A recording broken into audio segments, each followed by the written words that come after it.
दिल्ली के जंतर मंतर से इकरा हसन का शायराना वार, आजम खान की यूनिवर्सिटी के लिए किया खुला ऐलान। बीजेपी पर लगाए एक के बाद एक बड़े इल्जाम, सब हैरान। क्या अब जोहर यूनिवर्सिटी बनेगी सबसे बड़ा सियासी मुद्दा? आजम खान के सपने को बचाने की बात, क्या होगा खेल? यूनिवर्सिटी निकलनी चाहिए, अब इस हिमालय से कोई गंगा निकलनी चाहिए। सिर्फ गंगा माँ खड़ा करना मेरा मकसद नहीं, मेरी कोशिश है कि ये सूरत बदलनी चाहिए। जहां कलम रुक जाती है वहां आवाजें बोलने लगती हैं। सियासत में बयान नहीं, उनका असर देखा जाता है। और जब बात शिक्षा, छात्रों और इंसाफ की हो तो बहस सिर्फ सदन तक नहीं, जनता तक पहुंच जाती है। ये बात इन दिनों यूपी की सियासत में फिट बैठती है, क्योंकि दिल्ली के जंतर मंतर में इस बार सिर्फ नारे नहीं गूंजे, बल्कि एक शायराना अंदाज में इकरा हसन ने ऐसा राजनीतिक वार किया जिसकी चर्चा अब उत्तर प्रदेश तक पहुंच गई है। क्योंकि कैराना से समाजवादी पार्टी की सांसद ने जोहर यूनिवर्सिटी को लेकर सरकार पर तीखा हमला बोला है।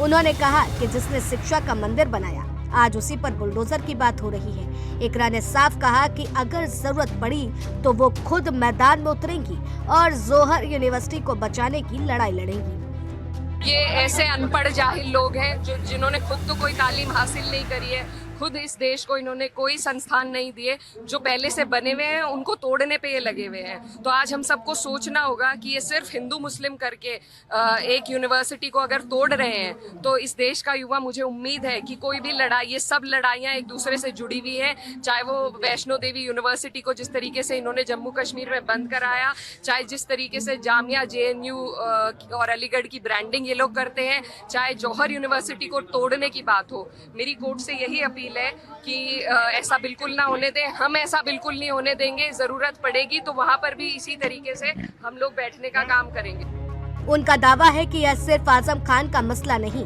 बल्कि हजारों छात्रों और शिक्षा के भविष्य का सवाल है, जिसने बारिश के मौसम में सियासी तापमान चढ़ा दिया है। आपको बता दें कि इकरा हसन ने सरकार पर आरोप लगाया है कि नई शिक्षा नीति संस्थान बनाने के बजाय पुराने संस्थानों को विवादों में घेरा जा रहा है। उन्होंने कहा कि अगर किसी की तरह की कानूनी कमी है तो उसका समाधान कानून के तहत होना चाहिए, लेकिन पूरे संस्थान को खत्म करने की बात ठीक नहीं। उन्होंने ये भी कहा कि समाजवादी पार्टी इस मुद्दे को अदालत से लेकर संसद तक उठाएगी।